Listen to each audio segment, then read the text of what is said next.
Tatlong sugatan matapos magip ng dump truck ng isang closed van sa South Luzon Expressway sa bahagi ng Parañaque. Mag-alas 8:30 ng umaga, tinatahak ng dalawang sasakyan ang SLEX nang tumama ang truck sa mga concrete barrier. Nawala ng kontrol ang truck at nahagip ang harapang bahagi ng closed van. Sugatan ang dalawang sakay ng closed van at ang driver ng dump truck. At pahirapan ang pag-alis sa truck dahil natanggal ang mga gulong nito sa lakas ng pagkakasalpok. Pasado alas 10 na umaga, bumalik sa normal ang daloy ng trapiko sa SLEX matapos maitabi ang dalawang sasakyan. Pinag-aaralan ng NBI na ipasabpi na ang misis ni Senador Bato de la Rosa. Sa ginapuyan ng paghanap sa senador, isang nagpakilala umanong opisyal ng gobyerno ang arestado matapos magpanggap na may lead sa kinaroroonan ni de la Rosa. Saksi si John Consulta.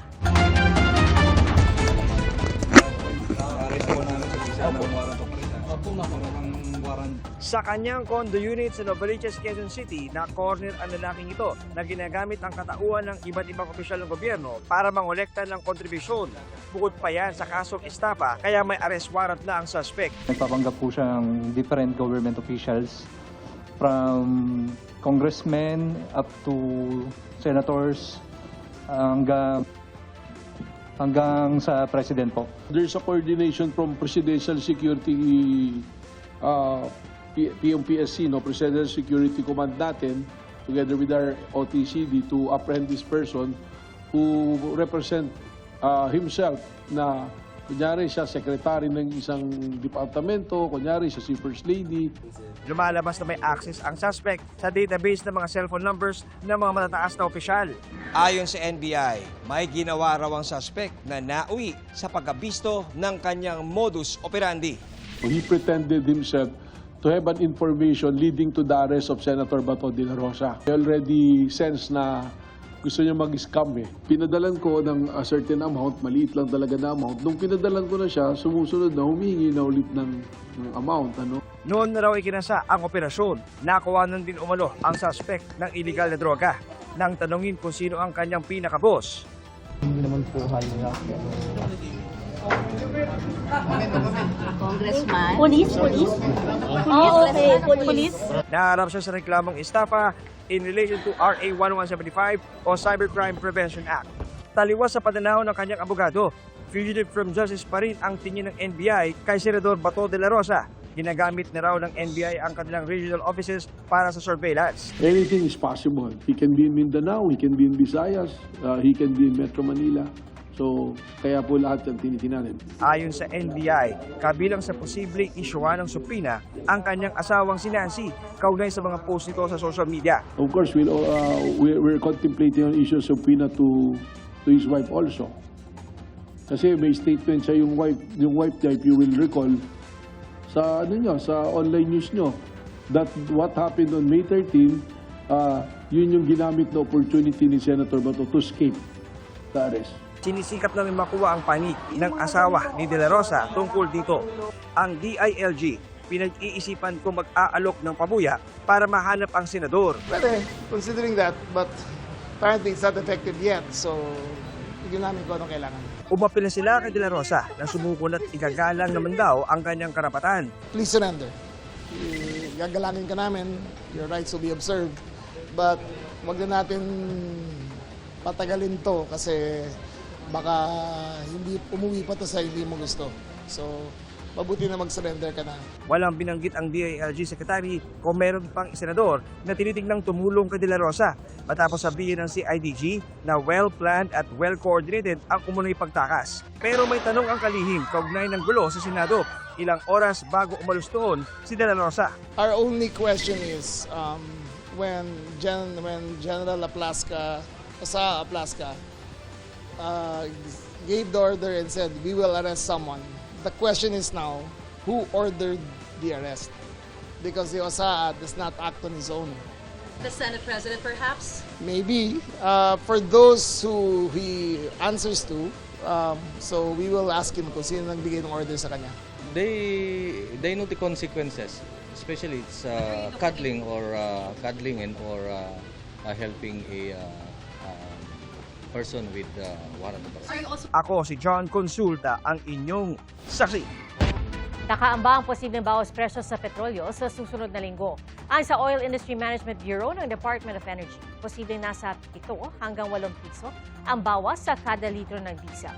4 na piso naman sa gasolina at 9 hanggang 10 piso naman sa kerosene. Halos ganyan din ang taya ng isang oil industry source batay sa Mean of Platts Singapore at palitan ng piso kontra dolyar sa nakaraang 4 na araw. Ang sa industry source, ang paggalaw ng presyo ng langis ay bunsod ng sentimentong posibleng magkaroon na ng peace deal sa pagitan ng Amerika at Iran, ganyan din ang pag-asang mabubuksan na ang Strait of Hormuz. Kasama po sina dating Senador Antonio Trillanes IV at nagpakilalang dating aide ni Vice President Sara Duterte na si Ramil Madriaga sa mga testigong posibleng iharap ng prosekusyon sa impeachment trial ng Vice Presidente. 25 testigo ang posibleng iharap ng House Prosecution Panel. Saksi, si Tina Panganiban Perez. Para maungkat ang umano'y di na ipapaliwanag na yaman ni Vice President Sara Duterte sa kanyang impeachment trial, ipapasabpina ng House Prosecution Panel ang bank accounts ng vice at kanyang asawang si Atty. Man Scarpio. Meron po kami listahan ng mga bangko at account numbers po ng ating pong pangalang Pangulo at ng kanyang pong asawa. More than 5 yung pong banks that we had identified. So we will probably do a sampling of the bank accounts. We don't need to subpoena all of it. Kabilang din sa 25 testigong posibleng iharap ng prosecution ang mga opisyal na mga bangkong yan. Bukod pa sa ilang opisyal ng Securities and Exchange Commission at Anti-Money Laundering Council. More than 5 witnesses po yung pong maisasalang for unrestrained lang. Bank officials, no? Meron pong personal knowledge dun po sa mga bank accounts ng mga asawang Duterte Party. We have to see also the progress of the trial, no? Kung kailangan pa ba o hindi na. Pinag-aaralan din kung ipatatawag pa ang mga opisyal ng Civil Service Commission at Department of Budget and Management na nakakaalam ng sahod sa mga posisyon ni Duterte bilang vice at noong mayor pa lang at vice mayor. Ayon kay House Lead Impeachment Prosecutor Representative Jervy Luistro, kasama sa 25 witnesses, si dating Senator Antonio Trillanes IV at ang nagpakilalang dating aide at umunoy bagman ng vice na si Ramil Madriaga. Kaugnay ng confidential funds ang pagharap ni Madriaga. Sa articles para sa Unexplained Wealth at Confidential Funds, may pinakamaraming testigo. Kabilang sa ipatatawag ang ilang itinuturing na hostile witnesses dahil inaasahang kaalyado ng vice. Yung mga taong involved sa utilization ng confidential funds as well as in the distribution of the alleged payola envelopes. These are officials of DepEd and OVP who are aligned to the position of the respondent Vice President. Nagbago rin ang lead prosecutor sa ilang articles matapos bitawan ni Luistro ang pagiging lead para sa article sa umunoy maling paggamit ng confidential funds. Nag-workshop na ang prosecutors bukod sa mock trials. Iginiit din nilang dapat ay pisikal na nasa paglilitis ang mga senator judge imbis na mag-teleconference lang. They need to see the demeanor of all these witnesses for them to decide whether the witnesses are telling the truth or otherwise. They should be present during the casting of vote because that is a constitutional duty to the sovereign Filipino people. Ako si Tina Panganiban Perez, ang inyong saksi. Iginit po ni dating Congressman Mike Defensor na hindi maituturing na plunder ang pagbibigay niya ng pera kay Senador Rodante Marcoleta noong 2025. Dawit si Defensor at 2 iba pa sa reklamong plunder at indirect bribery na isinampa laban kay Marcoleta sa Office of the Ombudsman. Kaugnay po ito sa pagtanggap umano ni Marcoleta ng 75 milyong piso noong 2025. Giit ni Defensor, donasyon ito para sa kampanya noon ni Marcoleta at wala naman daw kapalit. Yun yung campaign donation na dinispis na ng COMELEC. Ang plunder, kailangan pondo ng gobyerno ninakaw natin. O kung di kaya, yung case ni Herap, may binigay na pera, pagkatapos may kapalit.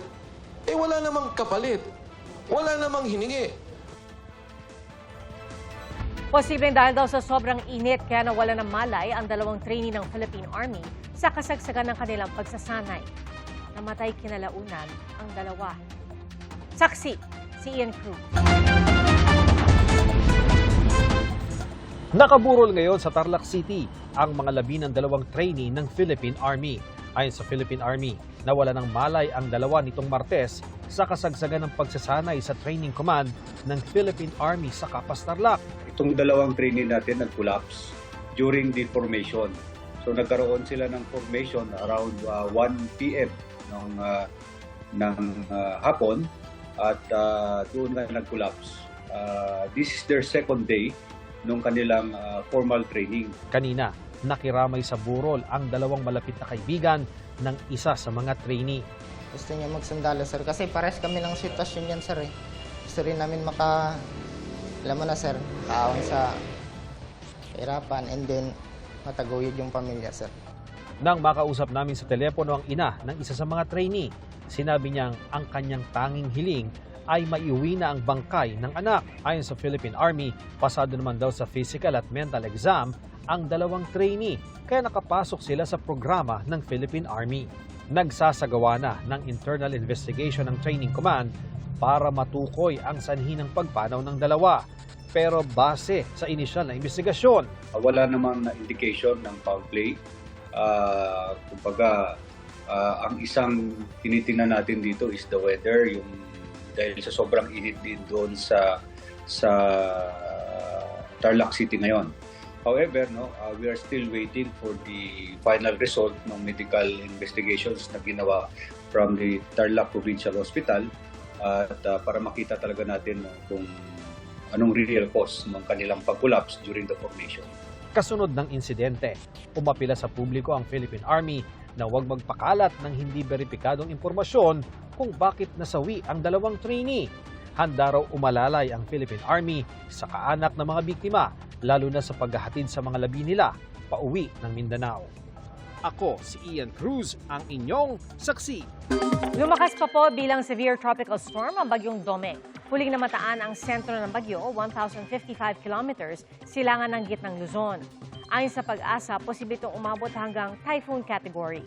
Wala pang nakataas na wind signal pero magpapaulan ng trough nito sa Eastern Visayas at ilang bahagi ng Bicol Region. Posible rin palakasin ng bagyo ang umiiral na southwesterly wind flow. Sa datos ng Metro Weather, mataas ang tsansa ng pag-ulan bukas, lalo na sa hapon o sa gabi. At kabilang sa posibleng ulanin ang Northern at Central Luzon, ilang bahagi ng Calabarzon, Bicol Region, Mimaropa, malaking bahagi ng Visayas at ng Mindanao. Inaasahan din maging maulan ang panahon sa maraming lugar sa bansa pagsapit ng linggo. May tsansa rin na ulan sa Metro Manila ngayong weekend. Ipatatawag ng PNP Criminal Investigation and Detection Group o CIDG ang may-ari ng Gumuhong Gusali sa Angeles City, Pampanga. At saksi live, si Jamie Santos. Jamie? Pia, ika-6 na araw na nga ng search, rescue and retrieval operation dito nga sa Gumuhong Siyam na Palapag na Gusali dito sa Angeles City, Pampanga. Patuloy pa ring pinaghahanap ng mga rescuer ang mga pinaniniwalaang nasa ilalim pa ng mga debris. Patuloy ang mano-manong operasyon ng mga rescuer para alisin ang mga malalaking tipak ng semento, patong-patong na debris at mga bakal. Bukod dito, tuloy din ang paggamit nila ng mga heavy equipment para tuluyan ng maalis ang mga guho na maaring dumagan sa mga natrap sa loob. Sa pinakahuling tala ngayong araw, 6 na ang kumpirmadong nasawi habang 14 pa ang patuloy na pinaghahanap. Pinaigtimang pa ang search, rescue and retrieval operations matapos makapagtala ng posibleng senyales ng buhay sa Ground Zero. Bandang 10:59 ng umaga, nakarinig umano ng knocking sounds o mga kumakatok ang mga responder ng Bureau of Fire Protection at Baguio City Disaster Risk Reduction and Management Office mula sa ilalim ng debris sa Sector 1. Agad na nagpadala ng K9 unit ang Philippine Coast Guard na nakapagtala rin ng indikasyon ng posibleng presensya sa loob ng gumuhong istruktura.